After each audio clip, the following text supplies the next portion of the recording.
음, 저희들이 교회가 그 지난 주일 오후 예배 시간에 오후에 교회 대학을 강의하고 있는데요. 말씀을 나누고 있습니다. 그때 이 창조에 대한 말씀을 나눕니다. 사실 우리가 하나님께서 온 우주와 만물을 창조하셨다. 분명 어떤 목적을 두고 창조하셨다. 어떤 것도 하나님 목적 없이 그냥 만드신 것은 아무것도 없다. 우리가 그 창조 하나님을 창조자 하나님 믿는다면 우리는 새로운 세계가 새로운 세상이 우리 앞에 펼쳐질 수밖에 없을 겁니다. 내가 보는 것이나 내가 듣는 것이나 내가 생각하는 것이나 내가 느끼고 말한 모든 것이 분명히 달라질 수밖에 없습니다. 오늘 그런데 교회가 왜 세상으로부터 이런 지탄을 많이 받고 있는지 우리는 고민을 한번 해봐야 합니다. 교회가 안팎으로 사회로부터서 손가락질을 당하고 어찌 보면은 비판과 조롱의 대상이 되고 말았잖아요. 그런 이유가 도대체 무엇일까? 세상에 내가 빛과 소금이라면 그 어둠 속에 내가 빛으로 들어간다면 수많은 사람과 하늘을 보지 못한 것을 보게 됐기 때문에 큰 기쁨을 누려야 되고 썩어지어 가는 곳에 내가 소금으로 갔다면 부패한 것을 방지해서 정말로 썩지 않는 한 세상을 만들어야 될 텐데 왜 교회가 그런 자리까지 가지 못하고 있는가? 자, 이런 질문들을 우리 교회된 우리들이 스스로 우리에게 해봐야 할 것입니다. 여러 가지 이유가 있겠습니다만 가장 중요한 것은 이 이유는 우리가 믿음이란 이 단어를 잘못 이해하고 있기 때문에 그렇습니다. 믿음이 무엇인가? 믿음이란 단어는 추상적인 겁니다. 그러니까 어떻게 분명한 정의를 내리지 아니하면 우리는 늘 믿음은 추상적으로만 생각할 수밖에 없거든요. 오늘 우리가 누가복음 18장에 잘 아신 것처럼 불의한 한 재판관의 이야기가 기록되어 있습니다. 이는 불의한 재판관이라고 말합니다. 이 사람은 돈을 받고 재판을 굽게 하는 사람입니다. 이 사람은 그가 갖고 있는 재판이라는 그 재판장이라는 그 자리가 어찌 보면 돈 버는 수단, 돈을 목적으로 하는 그 수단의 자리에 이 재판장이 가 있을 것입니다. 자, 그런데 이 성경에 이 재판장 앞에 섰던 한 과부 이야기를 합니다. 자, 과부는 당시에 가장 연약한 사람, 가장 불쌍하고 가련한 사람의 상징이 이 성경에 나오는 과부입니다. 자, 이 과부가 불의한 재판관에 가서 억울함을 호소를 합니다. 그런데 이 불의한 재판관이 그곳으로 들어주지 않죠. 밤낮 가서 도와달라고 요청을 계속 하는 겁니다. 이 재판관은 불의한 사람이라는 것은 자기 직책을 이용해서 자기 목적을 이루고 자기 직책을 이루어 자기 이득을 취한 사람이에요. 그러니까 절대로 이 사람은 이 재판을 올바르게 하지 않는 사람이죠. 이러니까 불의한 재판관이라고 성경에서 말하고 있지 않겠습니까? 항상 이 사람은 자기 주머니를 먼저 생각합니다. 내 주머니. 그러니까 누가 내 주머니에 채우면 그 사람이 옳은 겁니다. 이렇게 불의한 재판했던 재판관의 이야기예요. 근데 이 과부는 돈이 있을 리가 없습니다. 그렇잖아요. 과부가 뭔 돈이 있겠습니까? 전혀 돈을 갖고 있지 못한 가난한 과부입니다. 그래서 이 재판관에게 뇌물을 줄 수도 없고 그런 면에 있어서 재판관은 이 과부의 소리가 그의 귀에 들리지를 않습니다. 그리고 그는 과부의 말에 귀를 기울이지도 않았을 것입니다. 그런데 이 과부가 끊임없이 정말로 밤낮 가리지 않고 이 재판관을 찾아가는 것입니다. 그러니까 이 재판관이 생각하기를 너무 힘든 거예요. 너무 힘들어. 그래서 내가 너무 귀찮으니까 그래서 한번 봐주자. 이렇게 말을 하지요. 자, 이렇게 말씀을 쭉 했어요. 그러면서 이제 이 비유를 가지고 하나님에 대해서 이야기를 합니다. 자, 이렇게 세상에 불의한 재판관도 밤낮이지 않고 부르짖는 사람의 원한을 풀어주지 않았느냐. 하물며 하늘에 계신 너희 아버지께서 너희들은 자녀인데 너희들의 귀를 기울이시지 않겠느냐. 자, 이렇게 말씀을 하셔요. 자, 그러고 나서 성경이 이렇게 말합니다. 우리가 잘 아는 것처럼 이제 8절에 쭉 이렇게 말하죠. 제 반전을 이루죠. 인자가 올 때는 너희의 믿음을 보겠느냐 이렇게 말씀합니다. 너희 믿음을 보겠느냐. 자, 그래서 도대체 우리는 이 믿음이라는 것이 무엇인가 한번 정리를 해봐야 됩니다. 자, 세상 끝날에는 믿는 자를 보기가 힘들다는 겁니다. 자, 우리 주님께서 우리 한사람교회 찾아오셔서 믿는 자를 찾아보고 계시는 거예요. 찾아봤는데 참 믿는 자가 없다. 이렇게 말씀하신 것처럼 충격적인 것이 어디가 있겠습니까? 자, 제가 말씀을 드렸던 것처럼 이 믿음이란 단어는 추상명사예요. 추상명사. 그래서 보이지 않는 하나님을 우리가 믿는 것입니다. 저도 이 보이지 않는 하나님을 믿고 여러분도 보이지 않는 하나님을 믿습니다. 그래서 이 믿음이란 것이 무엇인지 구체적인 이 단어를 좀 해석하고 재정립할 필요가 있습니다.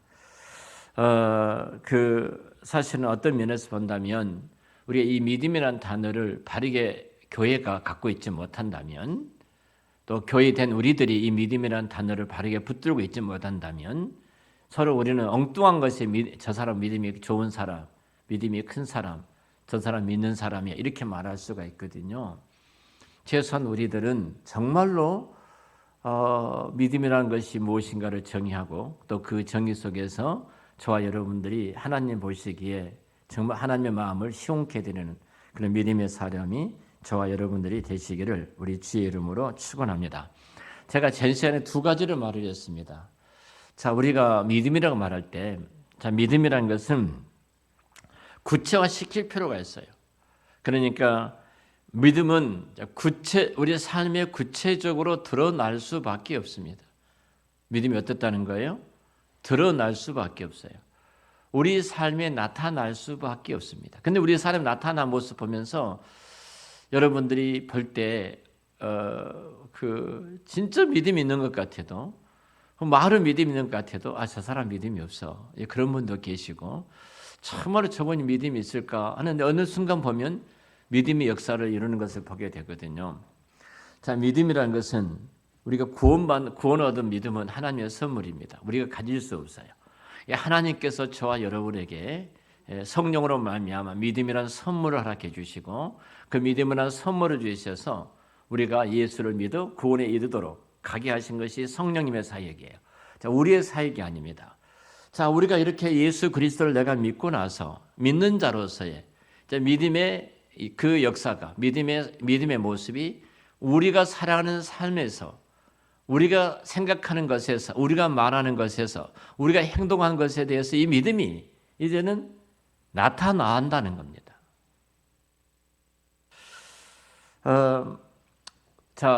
그래서 믿음은 바로 구체적으로 순종으로 나타난다. 그런 거 순종으로. 자, 순종 없는 믿음이 있을 수 없죠. 이렇게 말씀을 제가 드렸는데요. 자, 믿음이 순종을 할 때 제가 두 가지를 이야기했습니다. 그 중에 한 가지는 하나님의 말씀에 대한 순종이다.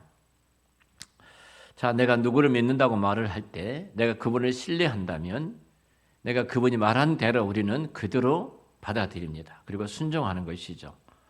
그러잖아요.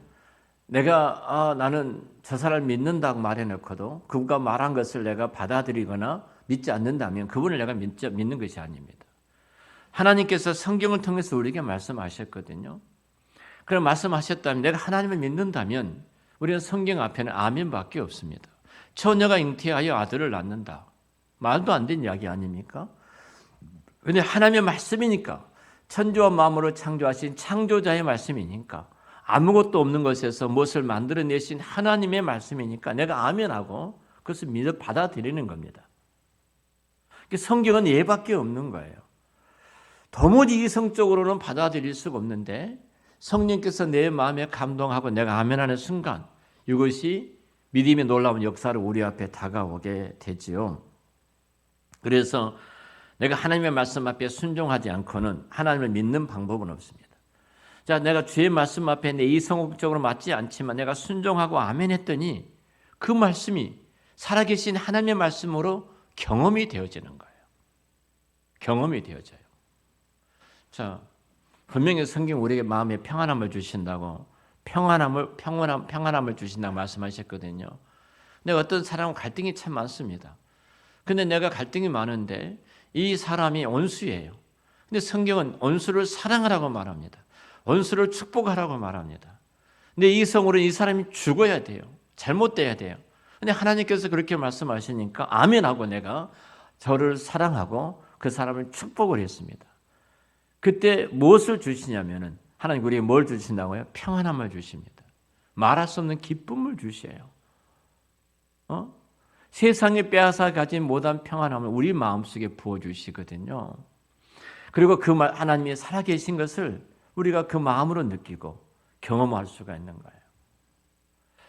또 하나, 자, 믿음이 순종이라 말할 때 제가 이것은 결론적으로 제가 뒤에서 또 말씀을 드리겠습니다만 주어진 상황에 대한 순종입니다. 아무리 어렵고 괴로운 터널 속에 빠져 있다 할지라도 이 속에서 나를 나보다 훨씬 더 잘하신 하나님은 어떤 선한 경륜과 그 뜻과 섭리가 계셔서 이 은혜를 베풀어 주셨다. 그리고 여기는 하나님의 경륜이 있다. 집사람이 좀 많이 아파가지고 좀 이제 왜 내게 이렇게 큰 짜증을 내더라고요. 그래서 제가 옆에서 웃으면서 그랬습니다. 하나님의 선물이야. 하나님의 선물이야. 우리 앞에 여호와의 선물이 아닌 것이 아무것도 없습니다. 다 선물이에요. 자, 이렇게 내가 주어진 그 환경 속에서 어떻든 간에 받아들이는 거예요. 순종하는 거예요. 하나님이 그 참새 한 마리도 여호와의 하나님의 허락 없이는 떨어질 수 없다는 진리를 믿는 우리들이라면 그래서 아멘으로 받아들일 때 세상 사람들이 보지 못한 또 다른 세계를 우리가 보게 되고 깨닫게 되어지거든요. 그래서 우리는 그 속에서도 아멘하고 감사할 수 있습니다. 우리 세라 전도사가 우리 하영 전도사 아버님이 사고 났다는 소식을 어제 들었습니다. 근데 딸이 이 아버님이 예수를 안 믿으신 거예요. 그러니까 딸이 울산까지 내려가면서 얼마나 마음이 급하겠어요. 의식이 없다고 하니까 마지막 복음을 전해서 예수를 영접해야 되는데 참 무슨 말 해야 될지 모르잖아요. 그래서 어떤 말을 했으면 좋겠습니까? 이런 질문을 우리 세라 전도사가 이야기를 하더라고요. 우리는 성령 하나님을 믿는다. 그분이 의식이 있든 의식이 없든 하나님 택한 자녀고 백성이라면 우리는 복음을 그냥 전하면 된다. 이성적으로는 아무것도 일어날 수 없는 것처럼 여겨지지만 나는 죄인이고 죄인된 우리를 위해서 예수님이 십자가에서 죽으셨고 나의 죄를 위해서 짊어지시고 3일 만에 부활하셨고 그리고 그분은 하나님 보좌 우편에 계시고 내가 그 예수를 믿으면 내가 하나님 자녀가 되고 천국 갑니다. 그래서 우리는 이성적으로는 도무지 믿거나 알 수 없는 상황이다. 그런데 그렇게 하라. 제가 그랬습니다. 이건 우리 안에 있는 게 아니라 성령님의 사역이에요. 그렇죠? 우리는 믿는 겁니다. 그걸. 그래서 우리는 이 선포를 하는 거죠. 자, 그래서 어떤 환경과 어려움 속에서도 그 고난을 통해서 나를 정금같이 하나님께서 새롭게 만드심을 내가 믿고 그것을 받아들이고 아멘으로 순종하는 것. 그래서 거기는 감사가 있고 찬송이 있는 거죠. 바울과 실라가 감옥에 갇혔을 때 도무지 이해가 안 되지만 하나님을 찬미하고 기도할 때 옥문이 열려지고 그곳에 교회가 세워졌던 것처럼 이 역사가 일어나게 됩니다. 우리는 순종하는 거예요. 자, 순종하기 위해서는 뭐가 필요한다고 그랬어요? 용기가 있어야 됩니다. 진짜 용기가 있어야 돼요. 어렵거든요. 여러분 보십시오. 그리스도인들은요. 사망이 있다 할지라도 그 길을 담대하게 걸어가는 용기가 있는 사람들이에요. 내 생명의 주인이 하나님이시기 때문에 사실은 성경의 진리예요. 성경이 우리에게 말씀하신 내용이거든요. 여러분 우리가 어떤 일을 선택해서 어떤 일을 걸어갈 때 얼마나 힘든지 모릅니다. 근데 하나님이 내 인생을 책임지신다. 나를 나보다 훨씬 더 잘 알고 계시고 나를 책임지시는 하나님을 내가 믿게 되어질 때 여러분 아멘 할 수 있는 거예요.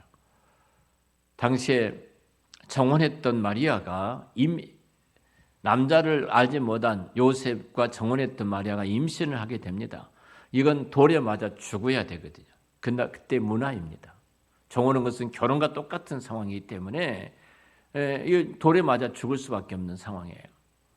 근데 그 말을 할 때 계집종입니다. 그 말씀이 제게 그대로 이루어지기를 원합니다. 여기는 생명을 내건 목숨을 내건 용기가 없이는 이루어질 수가 없는 것입니다.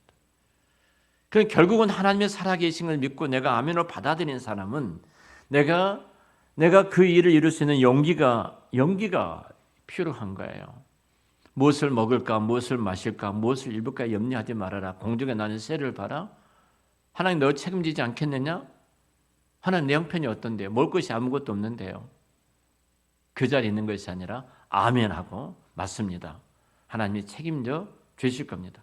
우리가 개척해 놓고 먹을 것이 있으면 하나님 주신 은혜고 먹을 것이 없으면 딱 하나예요. 아, 금식하라고 주신 은혜이구나. 불평이 없는 겁니다. 용기예요, 그게. 당장 내가 구했는데 없어요. 먹을 것이 없습니다. 먹을 것이 없을 때 하나님께서 이 일을 통해서 또 금식할 많은 기도 제목을 주셨구나 라고 금식한 용기, 그리고 하나님을 참여할 수 있는 것. 용기가 없으면 그런 자리까지 우리가 갈 수가 없어요. 자, 이런 용기는 어디서 나오냐면 여러분, 어디서 나오냐면은 하나님을 바라볼 때 나오는 겁니다. 내 안에 있는 그런 능력이 있고 내 안에 있는 그런 어떤 세상에 있는 그런 어떤 것이 있는 것이 아니에요. 용기의 원천이 있기 때문에 내가 그런 것이 아니라요.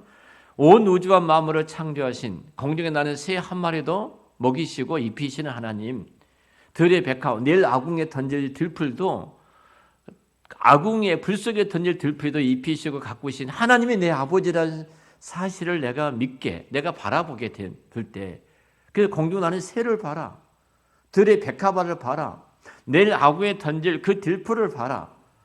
그럼 사시는 말씀 뭐라요? 너 하늘에 계신 너희 아버지가 이거 책임지지 않느냐? 하물며 너희들을 내가 책임지지 않겠느냐? 그렇게 바라볼 때, 하나님을 바라볼 때 우리는 역사가 나타나요. 내 안에 믿음의 실력이 있는 것이 아니에요. 내가 성령의 감동으로 정말 온 우주와 만물의 창조자가 되신 내 인생의 미래를 알지 못하지만 나를 책임져 주실 그 하나님을 내가 바라보는 순간, 여러분, 우리는 이길 수 있습니다. 목사도 여러분과 똑같은 성령을 갖고 있는 사람입니다. 저도 하나님을 바라보지 아니하면 저도 죄중에 빠질 수밖에 없는 사람이고요. 저도 하나님 앞에 범죄한 자리에 갈 수밖에 없는 사람입니다. 별 수 없는 인간이에요. 그런데 어떤 상황에서라도 여러분, 우리가 주님께 시선을 고정하지 아니하면 목사인 저도 아니 어떤 위대한 성자도 그 시선을 하나님께 고정시키지 아니하면 그는 이 땅에 가장 추악한 죄인으로 전락할 수밖에 없다는 겁니다. 그래서 믿음이라는 것은 내가 주님을 바라보는 거예요. 바라보는 것.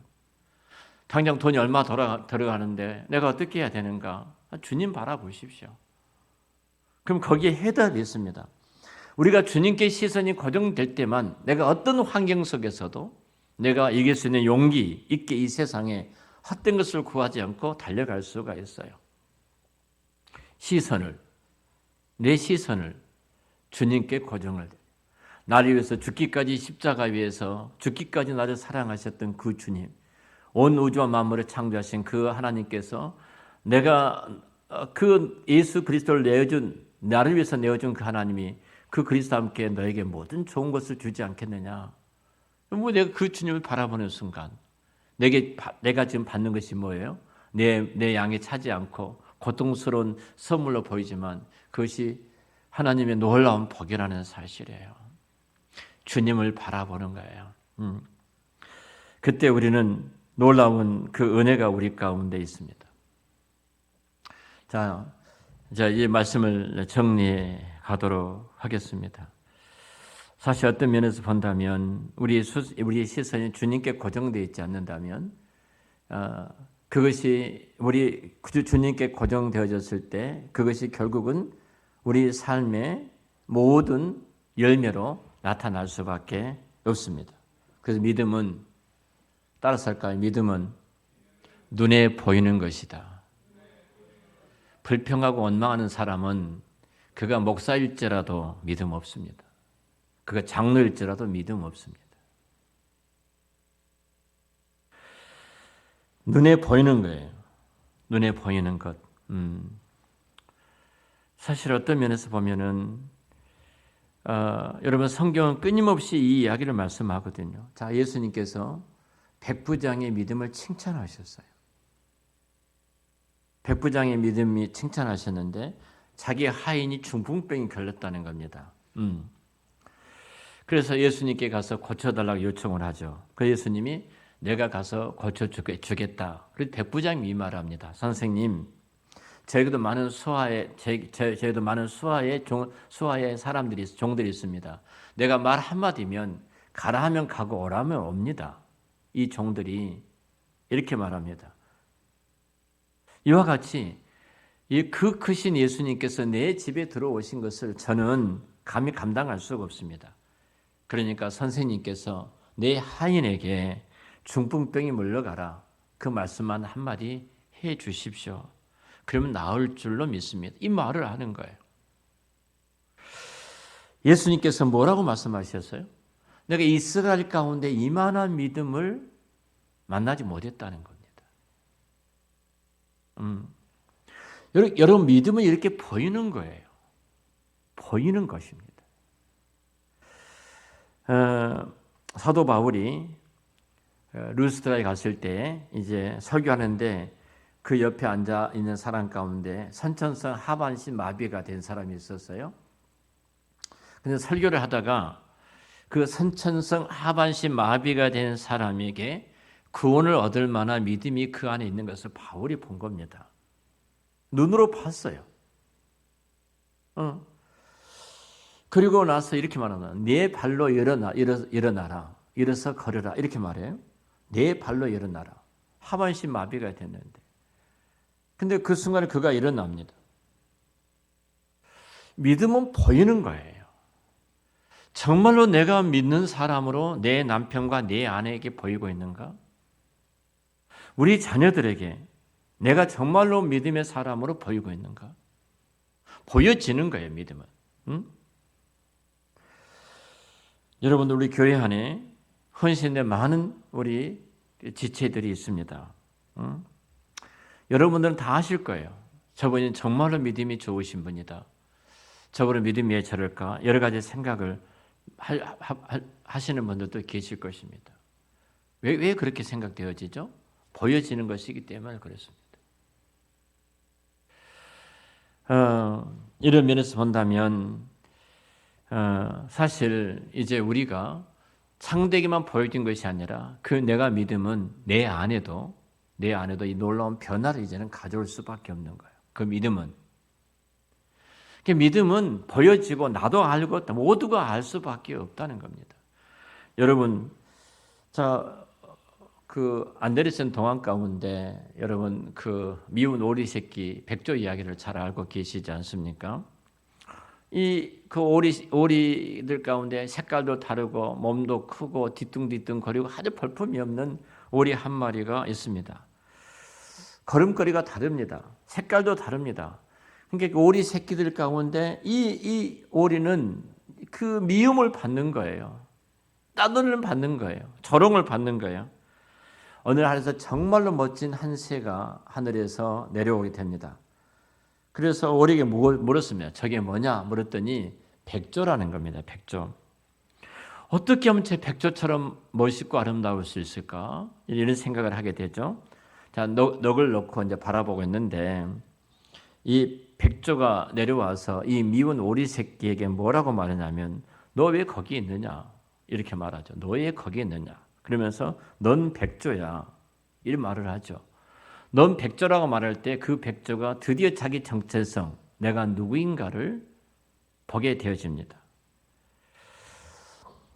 백조를 보고 자기를 보니까 자기도 백조라는 겁니다. 백조예요. 자, 이 마찬가지예요, 여러분. 정말로 우리가 그리스도 안에서 예수 그리스도 안에서 내가 하나님의 자녀가 되었으면요. 성경을 통해서 예수 그리스도를 바라보는 순간 내가 하나님의 자녀요, 하나님의 시민요, 하나님의 백성이요, 하나님의 아들이요 하나님의 딸이요 영원한 천국의 왕자와 공주인 것을 우리가 보게 되어져요. 내 정체성을 갖게 된다는 겁니다. 세상에서 어떻게 말을 할지라도 우리는 백조입니다. 다시 말하면 하나님의 자녀입니다. 자녀예요. 여러분, 이 미운 오리 새끼가 드디어 내가 백조로 아는 순간 자기를 옛날 오리 그 미운 오리 새끼처럼 그 자리에 놔두겠습니까? 절대로 그 자리에 놔두지 않을 것입니다. 자기를 백조로, 정말로 멋진 백조로 가꾸어 가지 않습니까? 엉덩이도 뒤뚱뒤뚱 거리면서 모든 사람 앞에 조롱받는 손가락질 당하는 그런 걸음걸이였는데 그때부터는 백조답게 우아하게 걷기를 시작하고 오리들은 날지 못하는데 그들이 보는 앞에서 멋지게 날개를 펴고 하늘을 날아가는 그 모습을 한번 생각을 해보십시오. 자, 아프지만 이 일을 백조로서 이 일을 위해서 얼마나 많은 부단한 노력을 했겠습니까?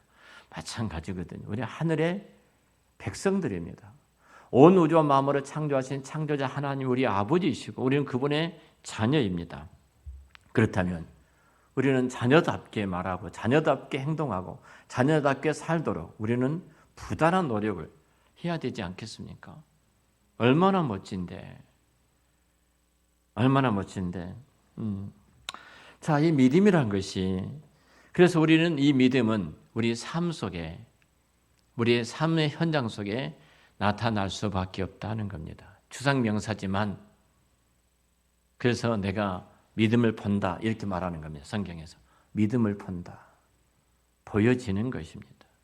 보여지는 것.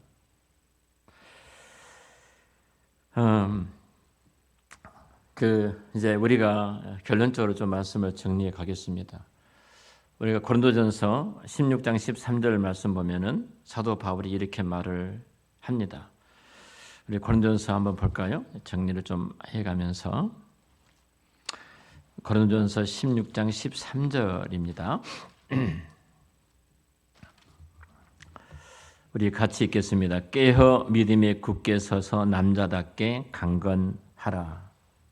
사도 바울은 이제 믿음에 굳게 서서 굳게 서라고 권면합니다. 저와 여러분들이 우리 한사랑 모든 가족들이 바로 믿음에 굳게 서기를 축원합니다. 자, 굳게 선다는 것은 이 말이에요.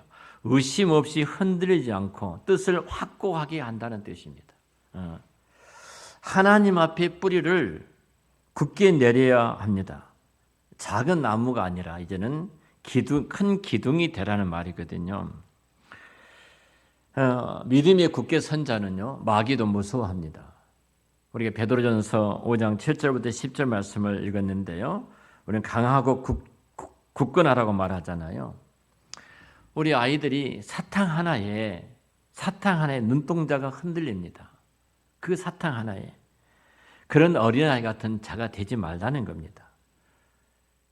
세상에 어떤 것에도 흔들리지 않는 정말 사자처럼 흔들어도 강하게 대적할 수 있는 그런 강건한 믿음의 사람을 주님은 우리에게 원하고 계십니다.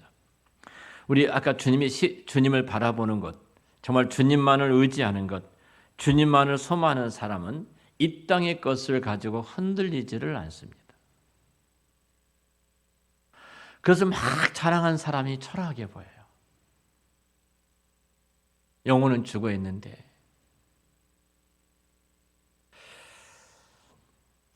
정말로 주님을 바라보고 주님만 소망하는 사람은요, 사탄도 이런 사람을 흔들지를 못합니다. 염려란 말이 헬라어로 메림나오란 단어이거든요. 이 메림나오란 이 단어는 두 곳을 바라본다 이런 뜻이 있습니다. 두 곳을 바라보는 거예요. 그것이 염려입니다. 이것도 보고 이것도 보는 거예요. 천국도 보고 세상도 보는 거예요. 그래서 염려가 있다는 겁니다. 이것은 마음이 정해지지를 않았다는 거예요. 마음이. 늘 그래서 근심 속에 살아갑니다. 걱정과 염려 속에 살아갑니다. 그래서 사도 바울은 우리 고린도전서 16장 아까 13절 말씀 보면은 남자답게 강건하라 이렇게 고면하지 않습니까? 이것은 마초처럼 거친 것을 말하는 것이 아닙니다. 맡은 바 책임을 정말 지킬 줄 아는 것을 말하는 사람이에요. 여기서 남자답게라고 하는 것은 남자답게 믿음에 굳게 서란 이 말은 책임감을 가지고 강하게 버텨라. 누가 말해도 흔들리지 말아라. 자, 일목요연이라는 말이 있잖아요. 정말로 한 곳만 바라보는, 한눈에만 집중해서 바라보는 것이 아닙니까? 우리가 이 세상은 영원한 것이 아닙니다. 여러분, 내가 이 세상을 떠나는 순간 내가 쌓았던 모든 것, 내가 가지고 있는 모든 것도 한순간에 다 없어집니다. 근데 우리가 그것이 전부인 것처럼 그것을 바라보고 그것을 붙들고 있다고 하는 것이 염려예요. 그래서 우리는 마음을 빼앗긴 겁니다. 생각을 빼앗기는 겁니다. 여러분, 이런 자들에게 문제가 일어납니다. 그래서 늘 신앙생활이 답답하고 지루하고 재미가 없고 무엇에 꼭 쫓기는 것처럼 불안하게 살아갑니다.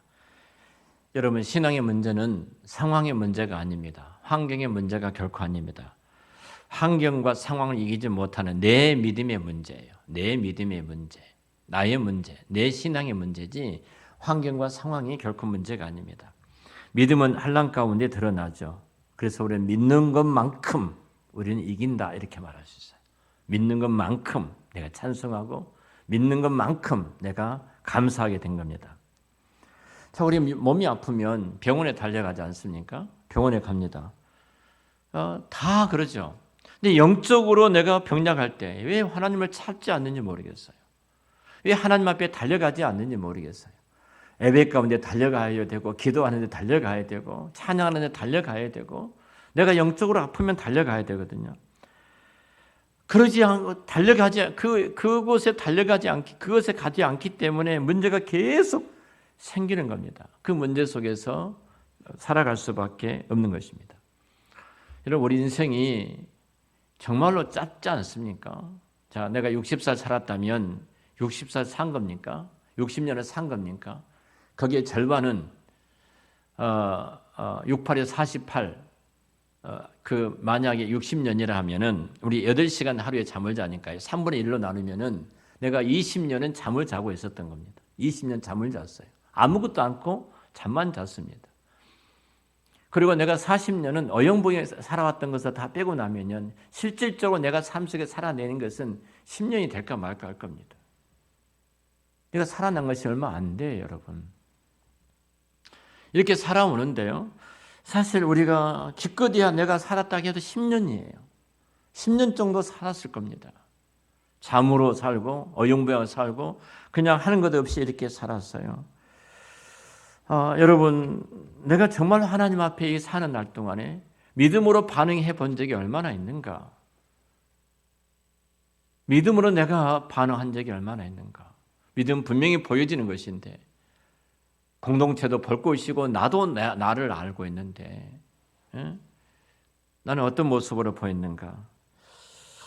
하는 면에서 우리가 참 많은 고민이 되어집니다. 늘 이 세상을 살아가면서 우리가 정말로 믿는다 말하면서 하나님 앞에서 우리가 우는 소리를 얼마나 많이 했는지 이거 생각해 보면 참 부끄럽죠.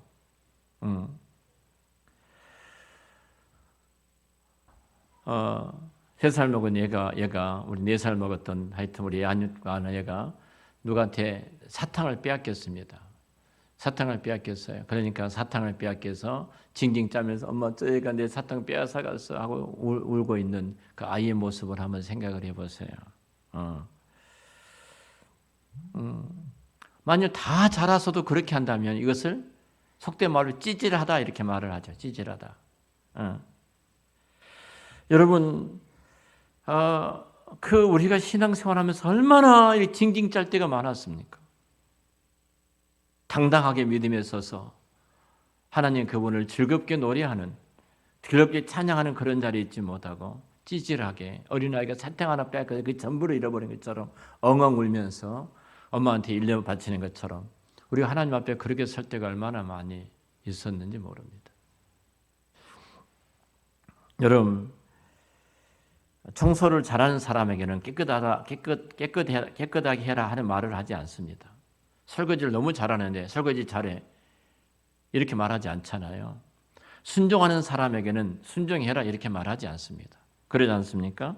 그 말 필요가 없어요. 왜냐하면 이미 그런 순종을 잘하고 있기 때문에 그렇습니다. 여러분 이 땅에 필요한 사람이 누군 줄 아십니까? 정말로 믿음을 갖고 남자답게 강건하게 서서 하나님의 말씀을 선포하고 외칠 수 있는 그 사람, 주님의 그 사람을 찾고 계시는 겁니다. 오늘 저희 총회가 총회 치리협력위원회라는 위원회가 모였습니다. 총회 중요한 것을 결정하는 기구입니다. 여러 가지 사안들로 그 결정하는 것을 봤습니다. 교단의 문제, 학교의 문제, 미래의 문제 등등 쭉 이야기를 합디다. 근데 우리 교단이 출발할 때 이렇게 출발을 했습니다. 세상이 화려하고 큰 것 보고 출발하지 않았습니다. 우리는 세상에 아무것도 없어도 바르게 믿어보자. 바른 신앙을 갖자. 바르게 살아보자. 이렇게 출발을 했습니다. 세상이 화려하지 못해도 우리는 성경이 말한 그대로 한번 살아가 보자. 멋지게 출발을 했습니다. 지금 어렵다고 말을 합니다. 우리 합동신앙 대학교가 우리 세라 자매가 다니는 대학교가 여러분 엑스로 하면은 조에 가까운 땅입니다. 건물입니다. 상상도 할 수 없습니다. 당시에는 저희들이 공부할 때는 갈 곳이 없어서 교회 지하실에서 공부를 했습니다. 얼마나 많은 은혜를 입었어요. 근데 죽는 소리 합니다. 그때는 죽는 소리 안 했습니다. 뭐가 없는 거예요? 실력이 없습니다. 뭔 실력이에요? 믿음의 실력이 없는 겁니다. 그래서 죽는 소리 하는 겁니다.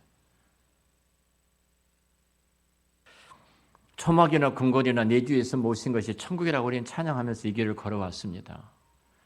그런데 지금 초막이 아니라 천국 같은 곳에서 우리가 살아가고 있지 않습니까? 제가 아주 오래전에 인도네시아를 갈 때입니다. 제가 기획을 하고 선교지에 가기 때문에 그 게스트하우스라는 어느 곳에 하는 게스트하우스에 들어갔습니다. 변기가 싸고 나서 물을 위에서 붓는 곳이에요. 우리처럼 자변기라든지 이런 것이 아닙니다. 아니에요. 근데 그곳에 붓다가 이 어떤 목사님께서 튄 거예요. 편히 몸으로. 아주 조심스럽게 붓지. 왜 이렇게 확 붓다가 피었던 것 같아요. 우리들이 이런 곳에 눕혔다고 막 머물겠다고 막 그러시더라고요.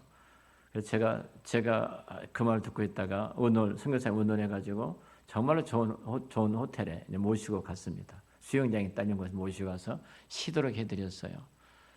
물었습니다. 이곳하고 저곳하고 어떤 것이 좋냐? 이곳이 100배, 1000배, 10,000배 낫지 그러더라고요. 당신 옛날에 강원도 살 때 어떻게 살았는데 강원도 양구집 생각해봐. 양구분이거든요. 목사님이. 친구인데 양구예요. 그곳에서는 어떻게 살았어요? 2개 놔두고 변 보고 이렇게 치웠잖아요. 물로 하지도 않았어요. 여러분, 결론적으로 말씀을 드리는데요. 결혼한 사람과 결혼하지 않는 사람 차이를 좀 말씀을 드리고 마치도록 하겠습니다. 여러분, 우리는 처녀신앙은 신앙이 아니다 이런 말을 합니다. 결혼해 봐야 안다는 거죠. 처녀총각이 교회 올 때 뭐 합니까? 아무것도 할 것이 없습니다. 아가씨들은 자기 몸만 하면, 처녀 자기 몸만 하면 오면 됩니다. 그냥 씻고 화장하고 머리 빗고 다듬고 오면 돼요. 총각들도 씻고 그냥 양치질하고 면도 하고 교회 오면 됩니다. 근데 결혼했다고 생각을 해보세요. 내 시간이 없습니다. 그래서 만약에 우리 유집사처럼 4명 아이들을 교회를 데리고 온다고 생각이 전쟁입니다. 죽었다 깨나도 결혼하지 않는 사람은요, 할 말이 없는 거예요. 할 말이 없어요. 4명을 깨워서 여러분 한번 씻기고 싸우고 양치질하고 먹이고 교회에 오도록 하기까지요. 여러분 또 어렸을 땐 기저귀까지 갈아줘야 되고 이렇게 챙겨가지고 교회에 온다는 것이 여러분 얼마나 힘이 든 거예요. 소위 말하면 얼마나 힘들어요. 근데 미혼은 어때요? 자기 자신 외에는 챙길 것이 전혀 없습니다. 아무것도 없어요. 근데 옷 챙기느라고 늦고요. 양치질 하느라고 늦고요. 면도 하느라고 세수하느라고 늦은 거예요. 여러분 생각해 보세요. 이들은 할 말이 없는 거예요. 이들은 이렇게 해놓고 믿음에 대해서 말할 필요도 없고 예배에 대해서 말할 것도 아무것도 없습니다, 여러분. 자식을 낳아서 키워보기 전까지는 절대 알지 못하는 거예요. 그분들이 얼마나 위대한가. 근데 우리는 결혼도 해보지도 않고 아이도 가져보지도 않고 이상한 소리를 하거든요, 교회 안에서. 신앙의 믿음은 그렇지를 않다는 겁니다.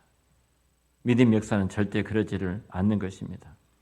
정말로 중요한 것은 내가 어려움을 겪어보지 않는 사람은 어려움을 겪고 그 속에서 믿음의 싸움을 싸우는 사람이 있어 기도해 줄진정 함부로 판단하거나 함부로 정죄해서는 안 됩니다.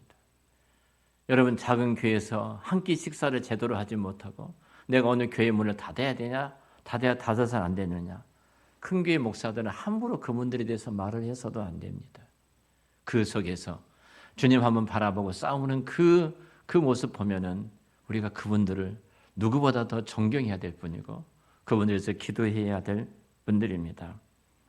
여러분 정말 우리는 대장부답게 믿음에 굳게 서서 흔들림이 없이 교회의 됨을 이루는 이 일에 우리는 기도로 싸워서 이기기를 축원합니다. 지금 내가 주님 앞에 드리는 기도가 10년, 20년 후에 우리 인생을 어떻게, 우리 미래를 어떻게 바꾼가를 생각을 해보십시오. 주님은 우리의 굳건한 믿음 때문에 이 시대에 쓰임받는 하나님의 사람으로 교회 일꾼들로 우리를 사용하실 줄로 믿습니다. 믿음에 굳게 서서 흔들림이 없이 하나님 앞에 쓰임받는 모두 복의 통로가 되시기를, 우리 기쁨을 유통하는 축복의 통로가 되시기를 우리 주의 이름으로 축원합니다. 기도하겠습니다. 하나님 아버지 은혜를 감사합니다. 오늘도 주께서 이 밤에 저희들을 불러주셔서 이제 교회됨을 이루기 위해서 나 한 사람의 믿음의 역사를 원하시는 주님, 마지막 때에 믿는 자를 찾아보기가 어렵다고 말씀하신 그 주님 앞에 믿음에 굳게 서서 남자답게 강건하여 주의 기쁨이 되는 저희들이 되도록 은혜를 베풀어 주시옵소서. 예수님의 이름으로 기도드렸습니다. 아멘.